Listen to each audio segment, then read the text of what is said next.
Всем привет! Добро пожаловать на мой YouTube канал. Сегодня мы разговариваем с моим другом из Испании, и тема падл. Давайте пригласим его присоединиться и представить себя. Это Пабло. Привет, Пабло. Привет, Лиза. Как дела? Чем ты занимаешься в жизни? Как ты связан со спортом? Привет, меня зовут Пабло, мне 32, я из Испании. Живу в небольшом городке к югу от Мадрида. Я играю в падл регулярно, примерно 2 года, но теннисом занимался с детства, с 4 лет. И я жил во Франции, когда был ребенком, с 6 до 15 лет. В 2008 я вернулся в Испанию, начал играть в футбол и бросил теннис. А пару лет назад начал играть в падл.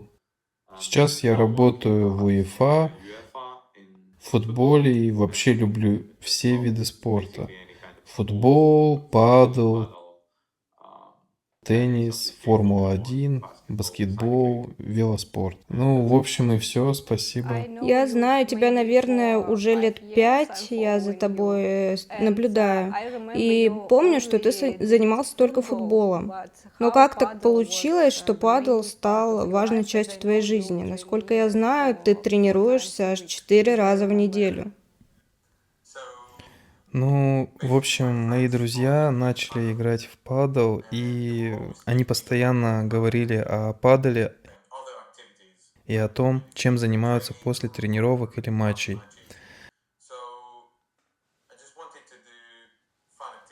Так что я просто хотел проводить больше времени с друзьями и решил, почему бы и не попробовать.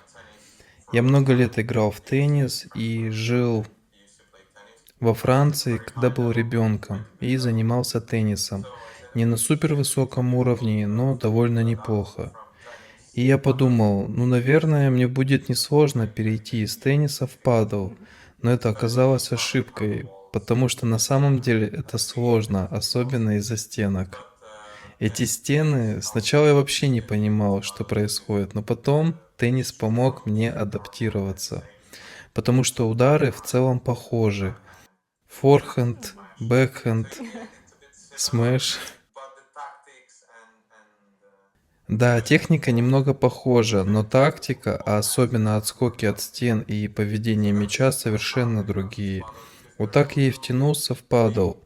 Там еще есть большой социальный момент. Ты всегда играешь в команде, это что-то вроде командного спорта, и это весело, даже несмотря на то, что можно становиться очень-очень конкурентным. Так что так я и пришел в падл. Я слышала мнение, что любители тенниса более индивидуалисты, а паделисты более коммуникабельные, любят проводить время с друзьями.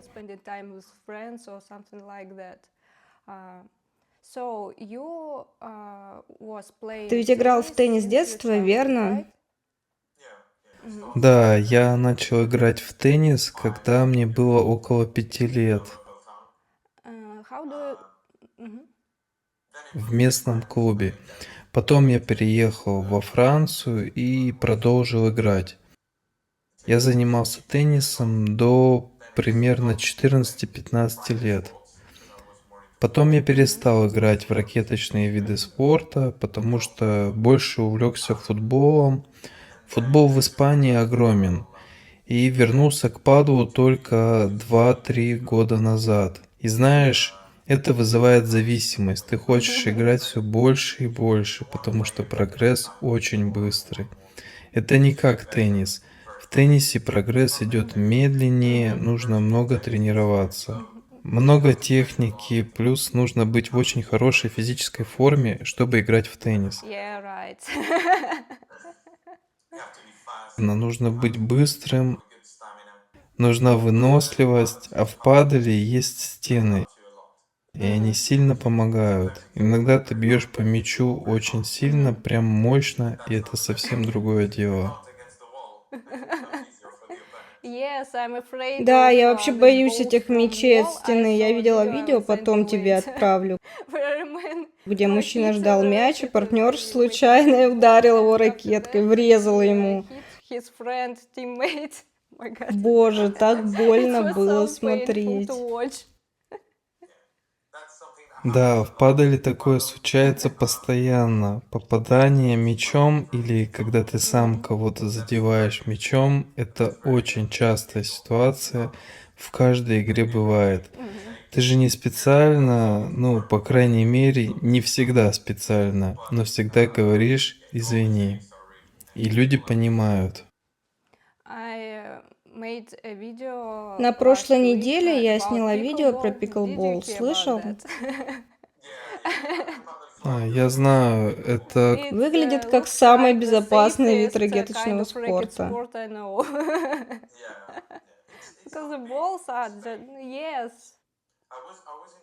Я был в Нью-Йорке прошлым апрелем. Там был прямо бум, столько площадок для пиклбола. В Центральном парке было площадок 30, все заняты. Люди играли, погода была хорошая, прямо движуха. И я не видел ни одного корта для падала в США. Но это все вот-вот начнется, особенно на юге, Майами и все такое. Там сейчас прям вкладываются в падал, так что да, очень хорошая возможность для спорта. В России та же история. Мы просто рисуем линии для пиклбола на теннисных кортах. И вот почему теннисисты у нас его не любят. Потому что шумно, много людей, немного как в паделе, командная игра по сути. Поэтому пиклболу тяжело у нас развиваться. А в Испании падел распространен больше, чем теннис, или нет? Если честно, он очень-очень распространен. Хотя, конечно, теннисисты меня за это убьют, но если честно, падал веселее. Площадка меньше. Не нужно каждый раз бегать за мячом, чтобы начать следующий розыгрыш. Мяч всегда рядом, и ты не тратишь время на поиски. Плюс социальная часть. Ты играешь в паре, придумываешь тактику с партнером. В плане соревновательного уровня теннис все еще король ракеточных видов спорта в Испании, конечно. У нас куча сильных игроков. Был Надаль. Сейчас он уже закончил, но он, вероятно, величайший спортсмен Испании во всех видах спорта. Футбол, баскетбол. Так что Надаль наш чемпион, но на любительском уровне падал больше, чем теннис, потому что играть проще. Площадки в основном крытые. Если идет дождь, в теннис не поиграешь, а в падал можно. А если хорошая погода, можно играть на улице. Так что по логике у падала много преимуществ в сравнении с теннисом. Кстати, какая у вас сегодня погода? У нас сейчас 8 градусов, но падал играется в помещении. Поэтому нам все равно. Холодно, жарко. Но погода влияет на игру. Чем холоднее, тем меньше отскок мяча от стены. Например, если ты бьешь свечу при 30 градусах, мяч сильно отскочит. А если при 5, отскок почти никакой. И вот такие условия влияют на игру. Победитель зависит даже от температуры.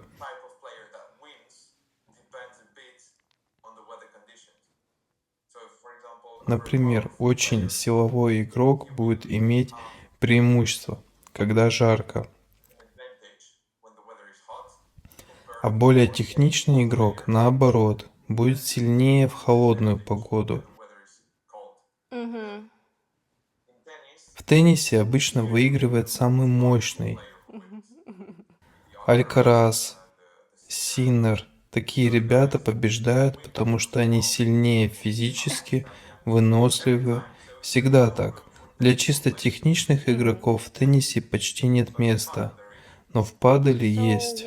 А что насчет цен? Что дороже, что дешевле? Теннис или падал? Или примерно одинаково?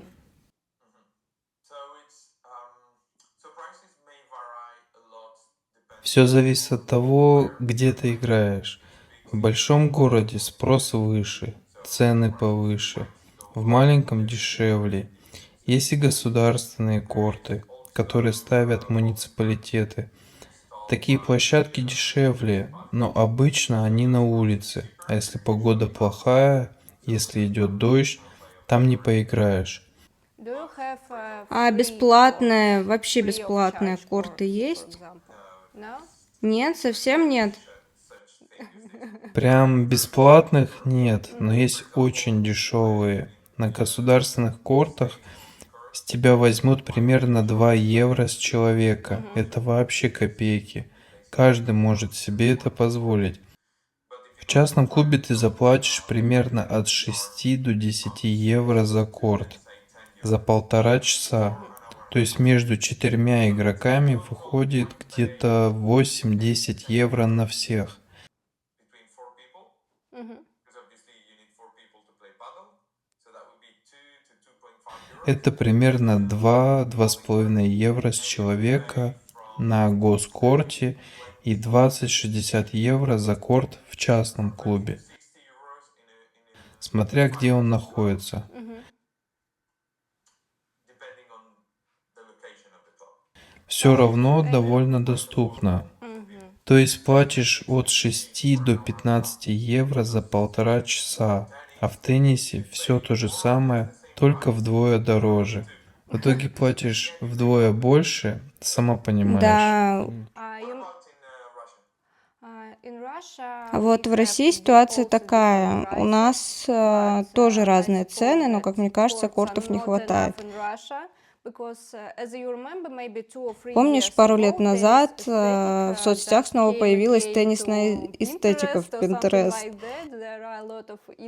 В Инстаграме куча видео, фото.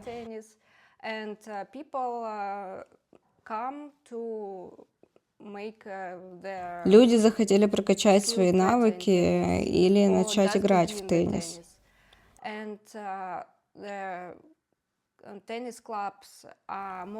Теннисные клубы в больших городах стали переполнены, и тяжело найти время, чтобы попасть на корт. Кстати, у нас есть бесплатные корты возле больших жилых комплексов, но летом.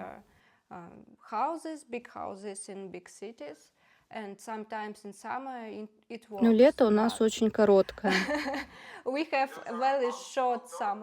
Корты открытые на улице, Да, конечно, они открытые. то есть зимой не поиграешь. Да, мы можем поиграть 3-4 месяца. Цены в больших городах это примерно 2,5-3 тысячи рублей. Это где-то 25-30 евро. Но зимой цены поднимают. У нас есть летний сезон и зимний сезон. И зимой цены растут.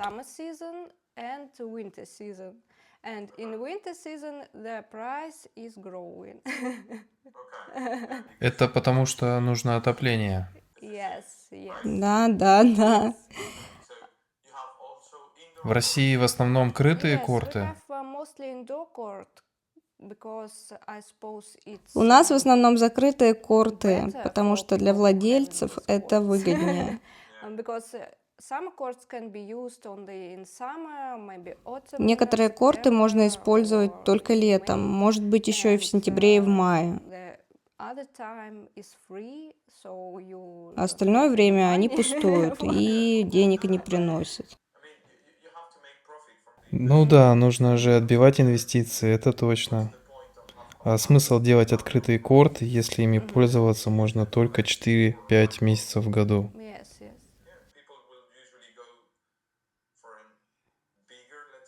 Люди обычно идут на большие вложения, но зато ты можешь получать прибыль весь год, понимаешь? Да, да.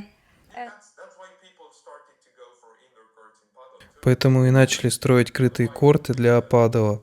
Иначе зимой влажность, стекло мокрое, и когда мяч отскакивает от стекла, он просто падает вниз. Нет нормального рикошета, играть невозможно. А вот в помещении условия стабильные круглый год. Можно играть когда хочешь, и прибыль идет постоянно. И это отлично. Но, если честно, я больше люблю играть на улице. Да, но в падале большинство очков разыгрывается у сетки.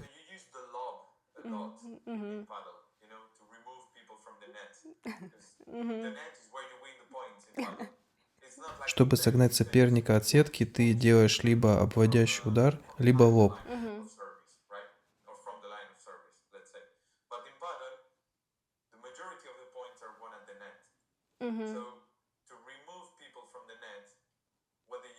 А если ты играешь на улице и делаешь лоб, ветер вмешивается, меняет траекторию, и это ужасно раздражает. В теннисе тоже бывает, но ты там редко делаешь настолько высокие удары и в основном бьешь мощно, так что ветер меньше влияет, чем в падале.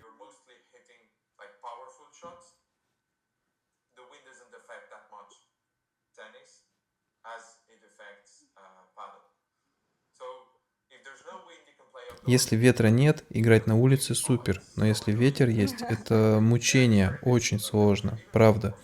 Даже профи тяжело. Пытаешься сделать удар сверху, а мяч улетает туда-сюда, и ты не можешь нормально рассчитать точку удара, как без ветра.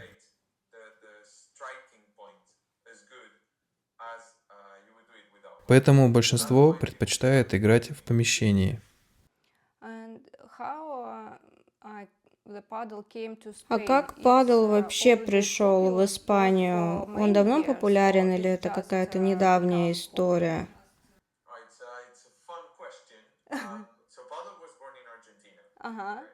Забавный вопрос. Падал вообще появился в Аргентине и с тех пор сильно изменился.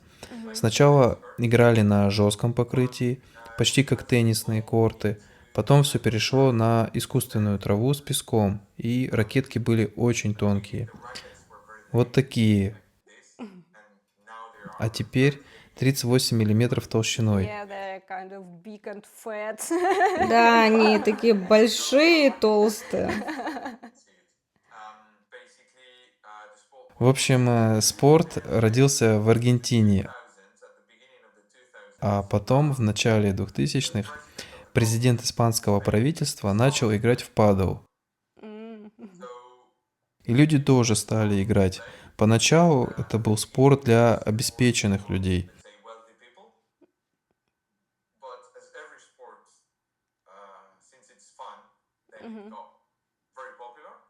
Но как любой веселый спорт, он стал быстро популярным. Начали инвестировать в падл, строить клубы, корты, инфраструктуру. И люди начали играть, прям все. Многие начали играть, и вот так падл стал популярным в Испании, если честно.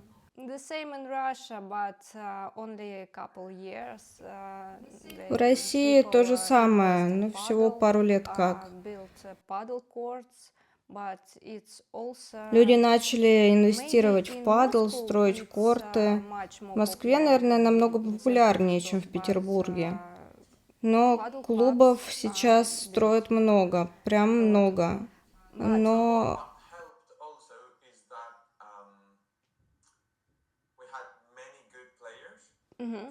Еще помогло то, что у нас сразу появились сильные игроки, Когда падал пришел в Испанию, много теннисистов переключилось на падал и стали очень хороши. Мгм. Круто, что можно использовать опыт тенниса и прийти в Мгм. падал. Люди поняли, окей, я, может, не настолько хорош, чтобы стать профи в теннисе, но я могу использовать свою теннисную базу и стать сильным в падале Мгм. и стать профессионалом. В начале 2000-х профессионалы в падал почти ничего не зарабатывали, потому что призовые в падале были совсем не как в теннисе, конечно. Yes. Мгм. Но они играли, развивали спорт, а сейчас топ-8 игроков мира по падалу — это миллионеры. Они получают миллионы евро. Мгм. Да, но это не так, как в теннисе, где Мгм. даже топ-100 может быть миллионером. Топ-100 в падале, они живут с этого, зарабатывают, но не миллиардеры. Скажем так, но все растет, и видимость огромная. Я знаю, Red Bull сейчас много вкладывает в падал. Да, они вообще официальный транслятор мирового тура по падалу. Можно смотреть матчи в приложении Red Bull Мгм. TV бесплатно. Это супер для популярности. Просто скачиваешь приложение Red Bull TV на телевизор, на iPad, куда хочешь. I suppose we can't now in Russia. Думаю, у нас в России нельзя установить это приложение. Мгм. Мгм.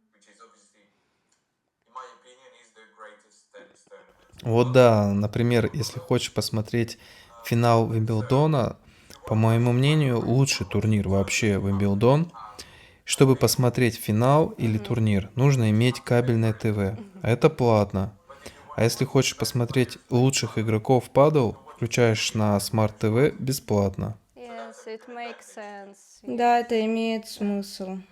We recorded it, but not all the time. So you that shit I know. But we have it on camera. Oh, but it's only me. I also wanted to ask you about Пабло, я еще хотела спросить про экипировку.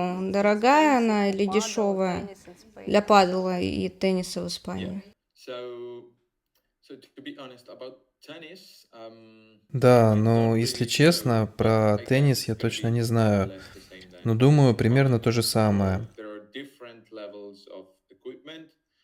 Есть разные уровни экипировки для новичков и для профи.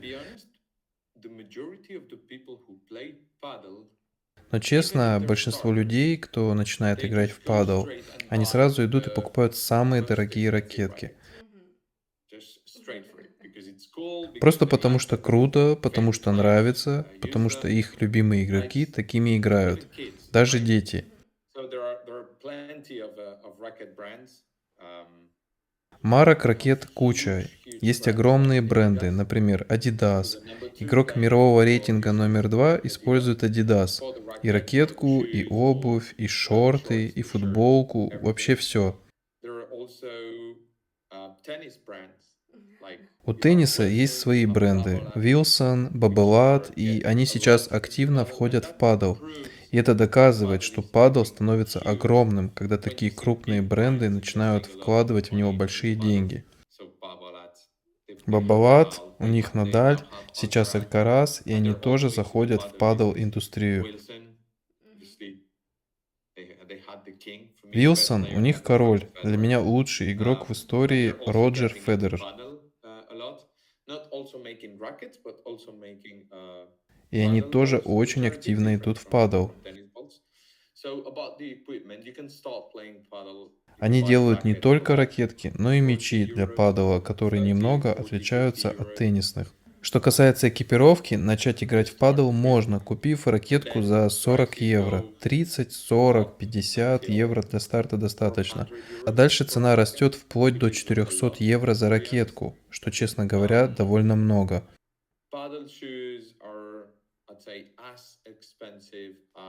Обувь для падала по цене как теннисная. Мы используем обувь для грунта.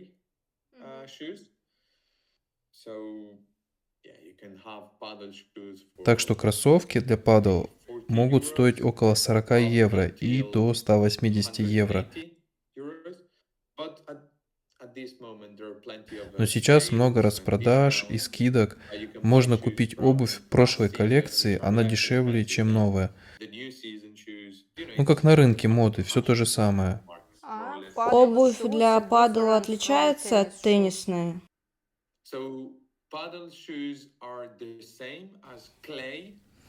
Обувь для падала — это по сути та же обувь, что для грунта, но нельзя играть в теннисных кроссовках, которые для травы или хардкорта. Будешь скользить. А вот грунтовые, знаешь грунт, да? Yes, yes, yes. Да, да, да.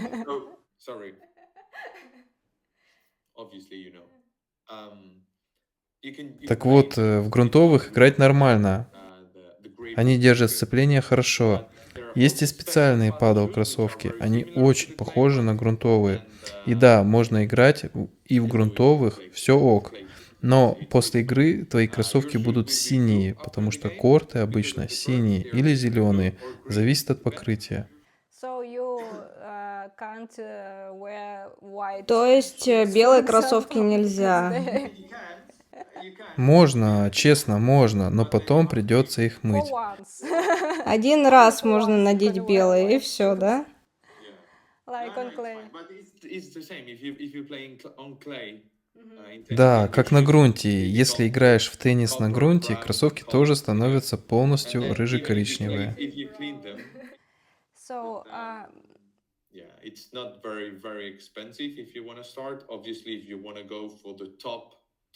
Ну да, так что начать не очень дорого. Если хочешь топовые материалы, да, придется тратить много, но в целом доступно.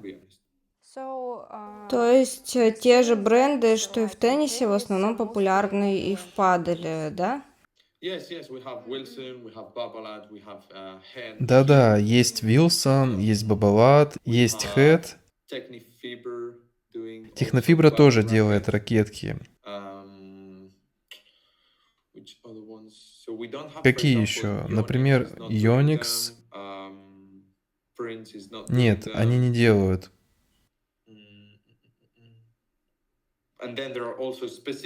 Есть специальные падал бренды. Например, вот моя ракетка, если хочешь, покажу. Это ракетка Nox. Видишь, у нее маленькие отверстия. Шероховатая поверхность. Чтобы добавлять больше вращения мячу, здесь как песок. Материалы разные, но ракетки для падал обычно делают из карбона. Некоторые модели жестче, другие мягче, зависит от предпочтений игрока. Кто-то любит жесткую ракетку, кто-то мягкую. И обмотку ты не меняешь каждые 2-3 месяца, как на теннисной ракетке. Если ты заметила, сюда по краю мы клеим защитный слой, чтобы не разбить ракетку, когда играешь у стены. Для этого нужны протекторы. У вас в теннисе такой проблемы нет. sometimes I have when we are in indoor. Иногда, когда мы играем в помещениях, это даже не полноценный корт. Там все сразу: волейбол, футбол, самодельный теннисный корт. И в таких условиях можно ракетку сломать, да.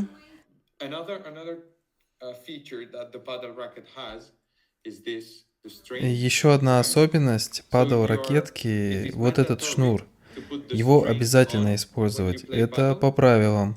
То есть ты обязан надевать его, когда играешь в падл, потому что... То есть ты надеваешь его на руку или как?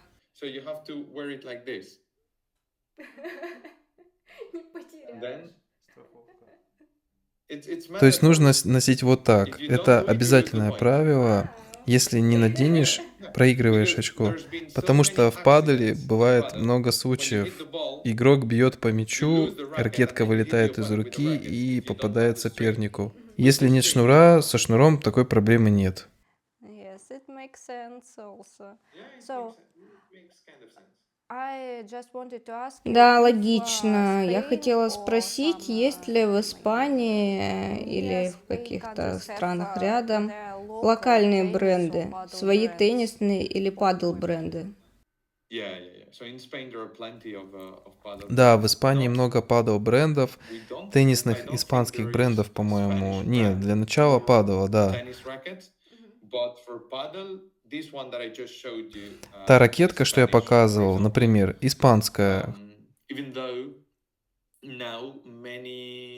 Хотя сейчас много хедж-фондов, инвестиционных фондов покупают такие бренды, потому что понимают, что падал будет огромным рынком.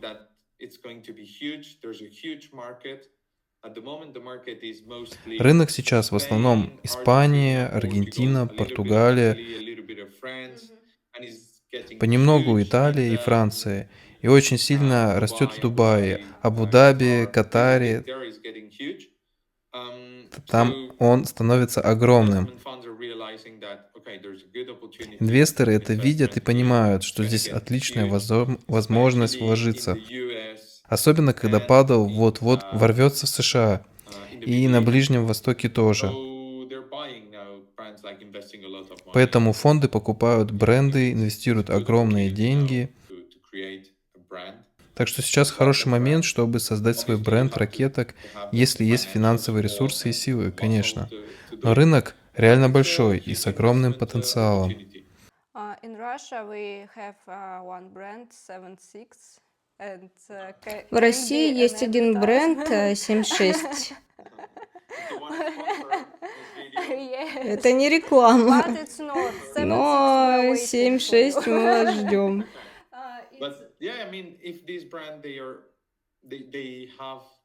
Если у них есть возможность создавать экипировку для тенниса, возможно, они запустят линейку для падела. Да, они не станут лучшими на рынке сразу, но мне кажется, люди в России умеют делать вещи качественно, так что они со временем могли бы стать сильными игроками. I don't really know about paddle, but Я плохо знаю I рынок know that падела, they но have знаю, tennis что у них rackets, есть and теннисные as I remember, ракетки, they и, are насколько я помню, они going либо or уже doing делают, либо собираются paddle делать и rackets too. ракетки для So падела. it's not that expensive. Clothes, as for me, are Там все expensive, очень but недорого. not high Одежда, как по quality. мне, дорогая, And we но need при этом не особо also to качественная. order from И Europe. нам приходится заказывать все из Европы, а And сейчас, it's сам difficult понимаешь, because ситуация now такая, you что это know сложно и our по цене, и по situation. доставке. And it's difficult to get it on the price we could buy it in Finland, for example. I can go to I could Раньше я go могла to поехать, к Finland примеру, в for Финляндию a couple на пару hours часов, and buy there something like Nike, купить там что-то, Wilson Nike, or something Wilson, like что-то that. такое. And А now теперь не I могу. can't do it, and I'm waiting for many months Я жду to buy месяцами, it чтобы best купить что-то по price. нормальной цене. А заказать доставку можно?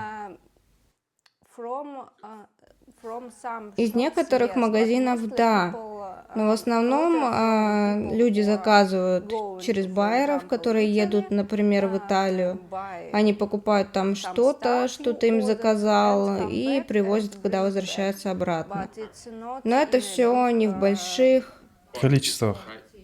да, в небольших количествах. Да, это сложно. Определенно вам нужен производитель в We России. have rackets Wilson, for example. We can buy it in Ракетки Russia, у but нас есть, it's например, Wilson можно купить в России, но it's это so очень дорого. expensive. So the И average обычные sellers in продавцы, Russia can't обычные afford it, покупатели for не могут example. себе позволить. А сколько стоит ракетка, теннисная ракетка Wilson? Сколько бы ты заплатила за I will нее? find it. Сейчас посмотрю, For ну, example, к примеру, you find Wilson Wilson Blade. Blade. Wilson Blade. Wilson Blade. Есть еще ракетка для падала, тоже называется Wilson Blade. Да? По мне, это самая красивая ракетка для падала. Такой зеленый цвет, как горная зелень. Очень красивая. Очень. Ракетка для тенниса Wilson Blade 100.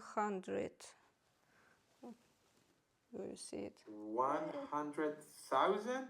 Oh, it just Ой. removed. Sorry.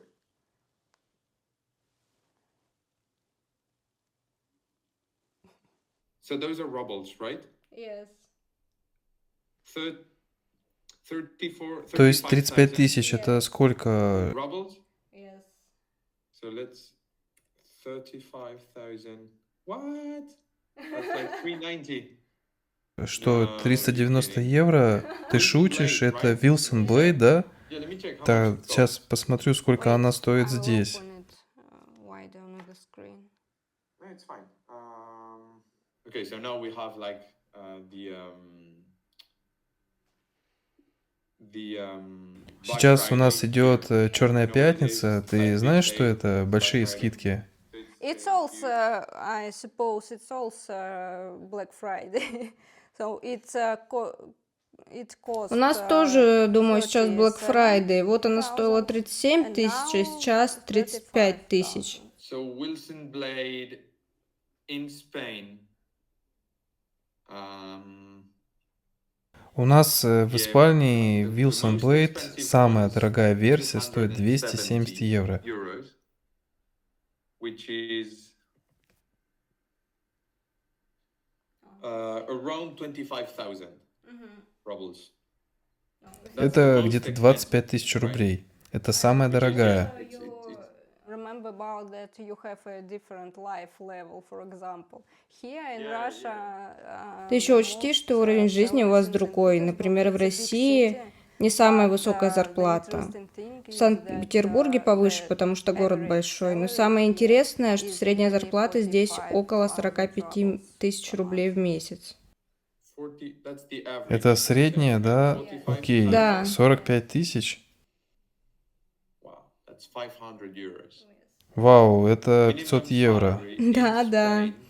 Понятно. Минимальная зарплата в Испании, скажу тебе в рублях, It's 100,000 rubles примерно 100 тысяч рублей. a month. Это That's минимальное. the minimum. That's legal. So you can go below. It's impossible. Да, минимальная. Это по закону. Ниже платить нельзя. Невозможно. 100,000 rubles a month. То есть людям обязаны платить минимум Medium 100 тысяч рублей в salary in месяц. Spain at the moment is around 135,000 А средняя зарплата в rubles Испании per month, сейчас more or less. около 135 тысяч рублей в месяц. Ну, примерно But, так. yeah, the prices are going Но, up. конечно, цены в Испании растут. Жилье, машины, все. Thank you, Pablo, for coming to my YouTube channel and to my video. I was glad to see you after 5 years of texting. На этом все. Надеюсь, тебе понравилась эта беседа. Расскажи о своих впечатлениях. О, спасибо, что пригласили. Во-первых, я, конечно, не эксперт. Я могу говорить только из своего опыта, но разговор был очень-очень приятный. Мне было комфортно с тобой и с Владом, и я надеюсь, что ты продолжишь это дело, что твой канал будет расти, и что к тебе придет еще много людей, потому что ты умеешь создавать комфортную атмосферу. Да, было очень весело, мы хорошо посмеялись. Спасибо тебе большое, Пабло. Пока. Я тебе, конечно, напишу потом. Спасибо. So that's it, right? That's it. Yes. Very good. Very good. How was it? It's good. Very well. Yes, I. Really? Was it good enough? Вот и все. I Я was тоже also волновалась, excited, by the кстати. way. I was really excited because for me it's difficult on camera. Очень And, волновалась, потому что для меня тяжело, with a камера person и человек из from, другой another страны. country, it's for Russian it's a real stress because Oh, why? Для русских это реально стресс, потому что европейцы в основном общаются с другими европейцами на английском, а Россия огромная страна, и люди чаще остаются внутри нее и редко выбираются наружу. No, but I don't judge people based Я не оцениваю людей по национальности. Мне все равно, если ты из России, Украины, Индии, откуда угодно. Для меня важно не откуда ты, а что ты делаешь. to me just Ты делаешь то же, что и люблю я. Спорт. Это то, что нас объединяет. something that we share. So to me, Поэтому мне всегда полезно говорить с людьми. Да, у меня также. Я надеюсь, что когда-нибудь приеду в Испанию. I hope so. We can play paddle together. Yes, yes, yes. Да, мы должны заключить сделку. Сыграть в падл, может, через 10 лет, может, через 20 лет. Let's hope it will be sooner. Let's hope. Так что, Пабло, спасибо тебе огромное, что вовлекся и согласился. Да, все отлично, без проблем. И в завершении ролика я хочу объявить итоги конкурса, который был в прошлом видео. Мы разыгрывали журнал с автографом Карена Хачанова с трофеев Северной Пальмиры. Я выбрала комментарий Павла. Мне кажется, что мы с ним очень похожи, он, как и я, обожает большой теннис, но у него меньше возможностей им заниматься. Павел, я вас приглашаю когда-нибудь сыграть со мной в Санкт-Петербурге. А пока отправляю вам этот журнал и желаю находить возможности для всего, что вы пожелаете. Также я благодарю всех, кто ставит лайки, пишет комментарии. Ваша поддержка для меня очень важна. Поэтому всех жду в следующих видео. Спасибо за просмотр.